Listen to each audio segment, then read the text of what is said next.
कल्पना कीजिए, एक सुबह आप उठे और पेट्रोल डीजल की कीमतें दोगुनी हो जाएं। ये कोई डरावनी फिल्म का हिस्सा नहीं है, बल्कि मिडिल ईस्ट में छिड़ी महाजंग की वो कड़वी हकीकत है जो अब हमारे दरवाजे पर दस्तक दे रही है। ईरान और इजराइल के बीच शुरू हुई ये आग अब दुनिया के पेट्रोल पंप कहे जाने वाले सऊदी अरब तक पहुंच गई है। रॉयटर्स और ब्लूमबर्ग की ताजा रिपोर्ट डरा देने वाली है। सऊदी अरब की सबसे बड़ी तेल रिफाइनरी रास तनूरा पर ड्रोन हमले हुए हैं, जिसके बाद उसे पूरी तरह बंद कर दिया गया है। सवाल अब सिर्फ ये नहीं कि जंग में कौन जीतेगा, सवाल ये है कि क्या इस हमले के बाद ग्लोबल इकोनॉमी पूरी तरह से क्रैश हो जाएगी। क्या दुनिया एक ऐसी महामंदी की ओर बढ़ रही है जिससे निकलना नामुमकिन होगा। आज की इस खास रिपोर्ट में हम समझेंगे कि सऊदी की इस रिफाइनरी पर हुआ हमला आपके और हमारे बजट को कैसे बिगाड़ सकता है। नमस्कार, मेरा नाम है अनुषी गुप्ता और आप देख रहे हैं एनडीटीवी इंडिया। सऊदी अरब के रक्षा मंत्रालय ने इस हमले की पुष्टि की है। सोमवार की सुबह जब रिफाइनरी में काम चल रहा था, तभी आसमान से मौत बनकर ड्रोन बरसे। हालांकि सऊदी सेना का दावा है कि उन्होंने इन ड्रोन्स को मार गिराया, लेकिन एहतियात के तौर पर दुनिया की सबसे बड़ी तेल कंपनियों में से एक अरामको ने अपनी रास तनूरा रिफाइनरी को बंद करने का फैसला कर दिया है।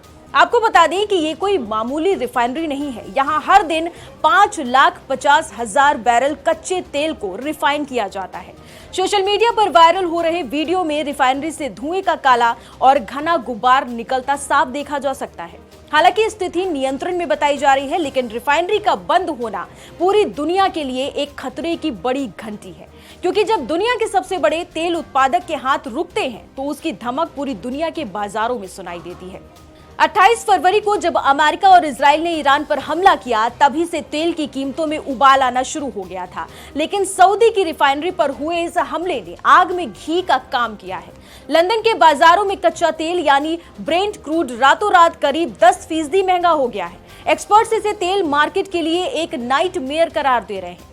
स्थिति कितनी गंभीर है, इसका अंदाजा इसी बात से लगाया जा सकता है कि मिडिल ईस्ट से तेल लेकर निकलने वाले जहाजों का सबसे प्रमुख रास्ता यानी स्ट्रेट ऑफ हॉर्मज पहले से ही लगभग बंद पड़ा है। ऐसे में अगर सऊदी अरब से तेल की सप्लाई में लंबी रुकावट आती है तो दुनिया भर में पेट्रोल डीजल की किल्लत पैदा हो जाएगी। इसका सीधा असर भारत जैसे देशों पर भी पड़ेगा, जो अपनी ऊर्जा जरूरतों के लिए खाड़ी देशों पर निर्भर है। तेल केवल गाड़ियों को नहीं चलाता, बल्कि दुनिया की अर्थव्यवस्था का पहिया घुमाता है। अगर कच्चे तेल के दाम इसी तरह बढ़ते रहे तो ट्रांसपोर्टेशन महंगा होगा, जिससे खाने पीने की चीजों से लेकर हर जरूरी सामान की कीमतें आसमान छूने लगेंगी। ग्लोबल मार्केट के एक्सपर्ट्स का मानना है कि हम एक ऐसी आर्थिक अस्थिरता के दौर में प्रवेश कर चुके हैं जो लंबे समय तक खींच सकती है। आपूर्ति कम है और मांग बढ़ती जा रही है। ये वो समीकरण है जो सीधे तौर पर वैश्विक महंगाई यानी इन्फ्लेशन को जन्म देता है। अगर खाड़ी देशों से होने वाला निर्यात लंबे समय तक बाधित रहा तो दुनिया के कई विकसित और विकासशील देश मंदी की चपेट में आ सकते हैं। भारत के लिए भी ये एक बड़ी चुनौती है, क्योंकि तेल की बढ़ती कीमतें हमारे करंट अकाउंट डेफिसिट को बढ़ा सकती हैं और रुपए की कीमत गिरा सकती हैं। सवाल यह है कि क्या सऊदी अरब इस जंग में पूरी तरह से पिस जाएगा। ईरान ने पहले ही चेतावनी दी थी कि अगर उस पर हमला हुआ तो वो खाड़ी के तेल बुनियादी ढांचों को निशाना बनाएगा।